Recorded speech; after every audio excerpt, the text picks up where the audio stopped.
kan termasuk karena jenengan hidup bisa memberi kehidupan pada yang bagi lain. tumbuhan. Iya.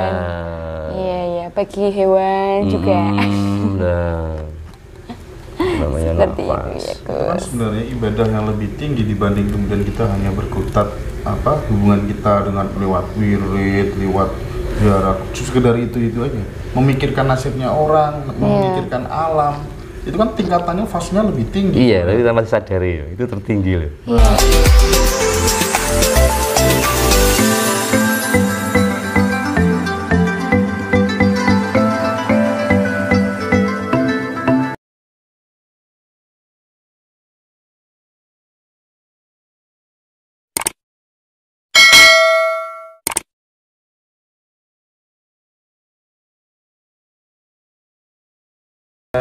Ada pertanyaan dari Pak Yai Wonogiri. Ini masalah tajidun nikah atau memperbarui nikah. Keuntungan dan manfaatnya apa, Gus? Keuntungannya atau fadilahnya yaitu bisa jalbul arzak. Salah satunya pada umumnya orang yang untuk dipromosikan yaitu, jadi orang kalau tasdid memperbarui nikah itu bisa membuka keran-keran yang tersumbat perihal ekonomi dan masalah-masalah yang ada. Satu, yang kedua mengantisipasi ketika dalam rumah tangga itu ada polemik, ada polemik, ada istilah padu. Nah, Padu tukaran akhirnya mengucapkan kalam yang ungkapan-ungkapan yang menimbulkan marah, dan dalam ucapan kemarahan itu bisa membatalkan suatu pernikahan atau lebih pada talak. Ya, atau yang serupa dengan talak. Itu fadilah daripada tasdid atau ngenyari nikah. Orang-orang dulu itu surik dalam 3 tahun kok mari padu terus sedang tasdid dan nikah iki piye iki artine lho ya satu orang atau 2 orang. Aduh, diperjelas ini. Aduh, gimana ini, Gus? Kaum wanita ambiar, Gus. Ya enggak dong, soalnya kaum wanita itu harus lebih toleransi karena itu kodrat pada seorang wanita. Tapi kan itu egois. tapi aku nggak mau, Gus. Apa? Nggak mau. Loh, nggak mau itu karena belum pernah. Nah, tapi nggak mau, Gus. Maunya jadi yang satu-satunya aja. Duh, yang 1 dan nomor 1 gitu loh. Kan ada nomor 2, nomor 3. Kan ada urutannya nanti. Mau. Iya itu. Oh, nggak mau, Gus. atau balaku. Aduh, lanjut. Gus, ini ada pertanyaan, Gus. Apa sih, Gus, yang dimaksud dengan fana itu, Gus? Fana itu rusak. Fana itu rusak. Iya. Contohnya itu gimana? Fana. Iya. Fana toh? Fana. Fase fana. Iya, fana itu sebenarnya itu fana sebenarnya itu. Fana ya. Iya, fana itu. Kalau fana bila? Fana bilah berarti kita lebur diri kita hanya untuk Allah. Oh, gitu. Gitu. Jadi makom fana. Nah, mencapai makom itu apa prosesnya? Kesadaran diri. Kesadaran diri. Bentuknya kesadaran diri yang gimana? Bentuk kesadaran diri adalah memahami kapasitas kita. Memahami kapasitas kita. Itu adalah konsep untuk fana. Ya, kalau kita masih sadar dengan diri kita tanpa menyadari diri kita yang sebenarnya, kita tidak akan ke makam fana. Ya. Iya. Ada salah satu para musafir dulu ya. Para musafir lebih pada menghilangkan keegoisan atau arogansi. Ya. Bahasane wong laku, nggih, ngrosokne awak.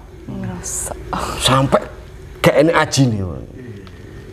Itulah manusia sebenarnya. Iya. Manusia itu aslinya gak enak ajine. tak berarti. Makhluk paling lemah. Iya toh. Iya. Bukan dari lemah. Lemah. Nah, itu. Paling lemah gitu. Gak iso lampu-lampu lek Allah menggerakkan. Iya benar. Tidak punya apa-apa. Akhirnya dia menegatifkan diri. Menegatifkan diri. Terkosong. Iya. Itu makom fana. Ketika sudah makom fana, bisa ke level makom bakok. Namanya istilah fana bakok. Fana. Iya. Fana bakok itu adalah Itu fana. lebih tinggi dibanding fana aja. Iya, itu memang kalau kita sudah fana, otomatis bakok itu. Otomatis bisa bakok. Iya. Kalau kita sudah Seperti peleburan apa? diri. Seperti apa kondisinya orang yang fana bakok? Fana bakok. Fana bakok. Iya. Nah, ini banyak versi fana bakok. Ada yang jadab, Jazab. ada yang benar-benar kumawulo. Kamu tahu nggak jadab apa? Nggak tahu. Apa itu, Gus? Jadab itu apa, Gus? Tanya yang lebih tahu. Gimana, Gus? Jadab itu ya. Jadab itu orang yang ditarik oleh Allah tadi, jadbah tadi. Iya. Jadi ditarik kerindu asal kerennya apa itu? Motivasinya adalah kerinduan terhadap Allah, ditarik Iya. oleh Allah untuk lebih pada hilang kesadaran akan dirinya sendiri.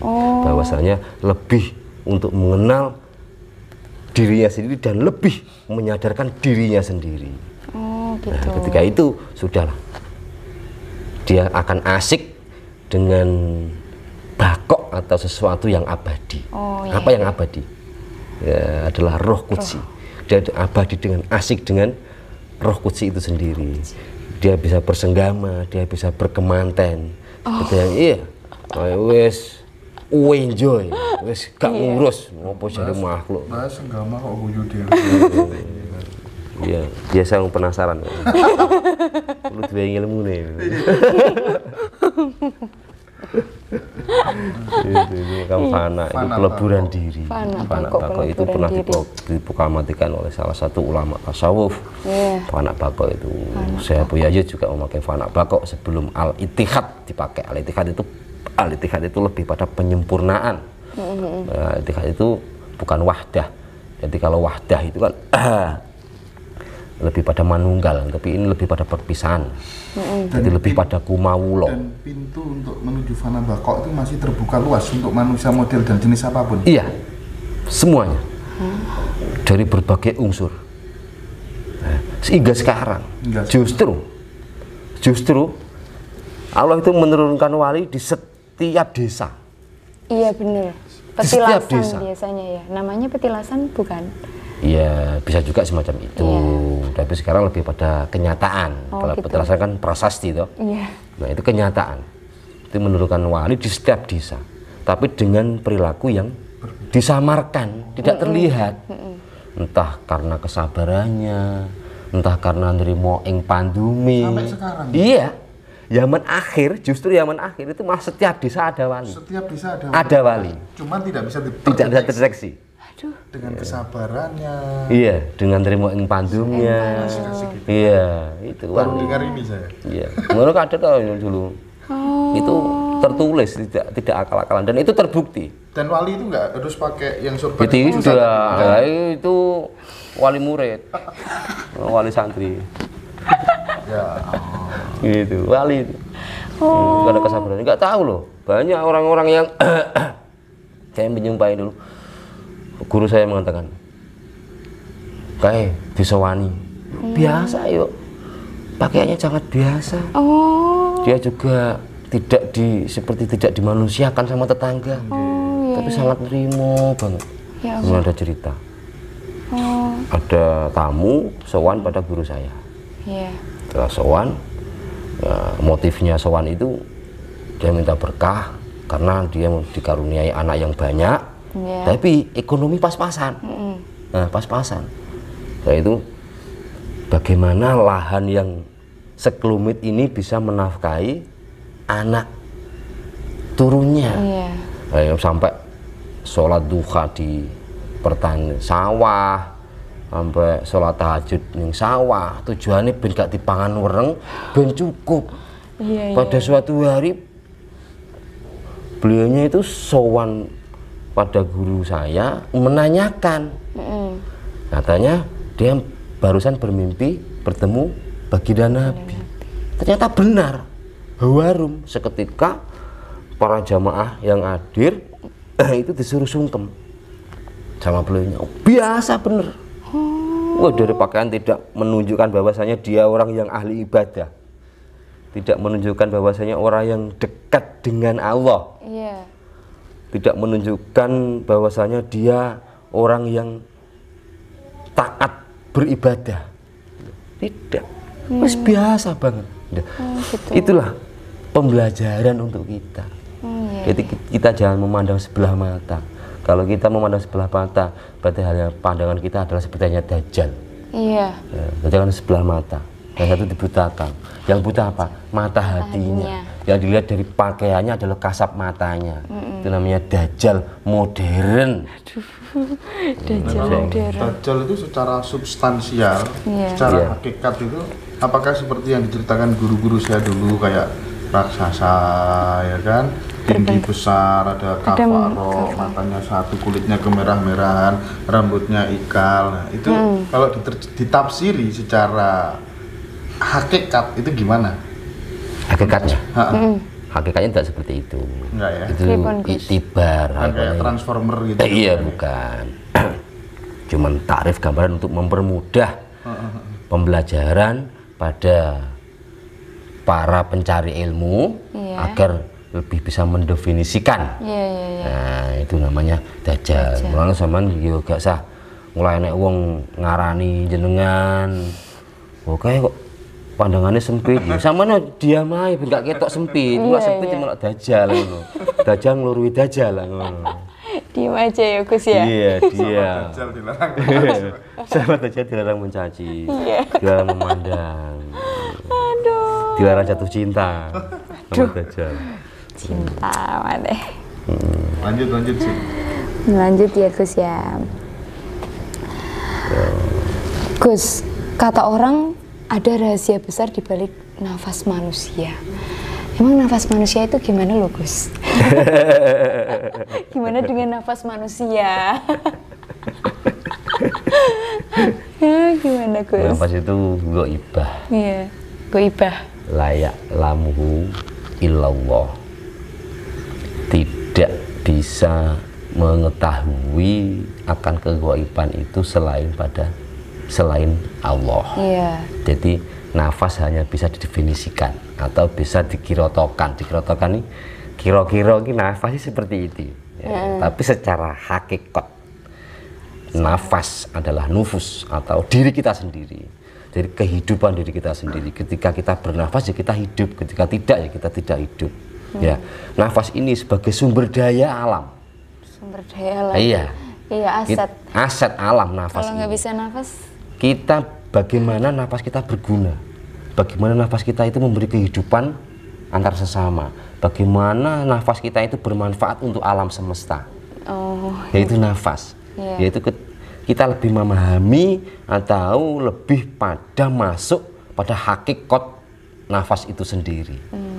Yaitu nafas. Kalau jenengan mengurai nafas itu hanya kiroto. Ada tanafas, ada nufus, ada angfus. Lu macem-macem. Angfus. Nafas, tanafas, angfas, nufus. Nah itu urutan-urutannya itu hanya kiroto. Iya. Kiroto ini nanti untuk mempermudah lagi memahami. Itu mempelajari bagaimana kita bisa mengetahui diri kita sendiri. Ya, itu diurai, dikasih metode semacam itu. Nah, sekarang kembali langsung ke hakikat. Hakikat apa sih? Kehidupan. Nafas adalah suatu kehidupan. Ketika saya diberi kehidupan, sejuknya lah kita bisa menghidupi antar sesama dan bisa menghidupi alam semesta. Itu nafas. Iya. Contohnya gimana itu? Gitu ya, jenengan koyo nandur wit-witan kan masuk alam. Iya. Malik bumi, nyirami kembang. Lalu ini kan termasuk karena jenengan hidup bisa memberi kehidupan pada yang bagi lain. Tumbuhan. Iya, bagi hewan juga. Nah, namanya seperti nafas. itu ya, kan sebenarnya ibadah yang lebih tinggi dibanding kemudian kita hanya berkutat hubungan kita dengan lewat wirid, lewat jarak, sekedar itu aja. Memikirkan nasibnya orang, memikirkan alam, itu kan tingkatannya fasenya lebih tinggi. Iya, tapi tanpa disadari itu tertinggi loh. Iya, Sebenarnya itu ya. Iya. Itu ya. Cuman orang merasa pede cukup dengan pergi ke gereja, pergi ke masjid, insya Allah sudah lah, itu Iya, masalahnya. iya. Itu mengandalkan ibadah saja ya, Gus ya. Iya. Kita selalu monoton untuk menguraikan suatu ilmu Allah yang sangat luas. Jadi ketika Allah saja tidak menghiraukan entah itu Nasrani, entah itu Yahudi, entah itu Buddha, Hindu dan lain sebagainya, tetap beri kehidupan oleh Allah, diberikan nafas oleh Allah. Dan nafas sendiri itulah. Ketika nafas itu kita memahami nafas itu, berarti kita mengerti akan suatu kehidupan.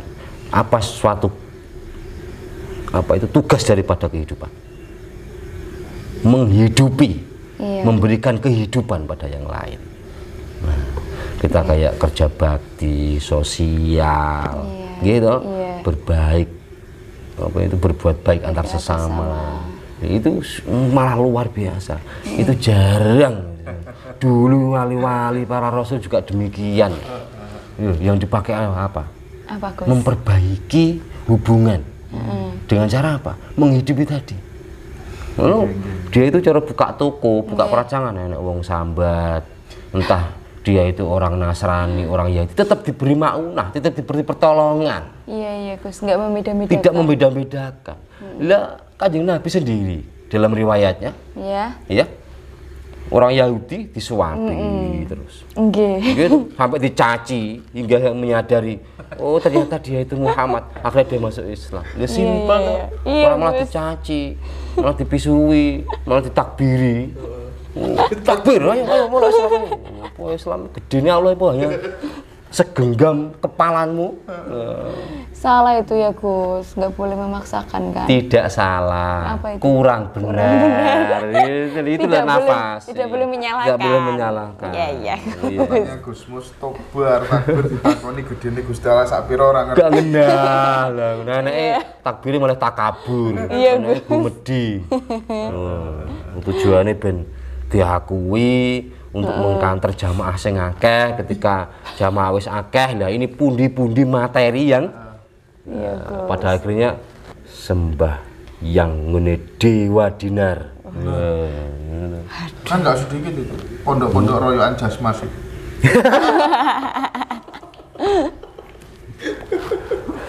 Ki orang ngono tok wi. Aduh. Ayo.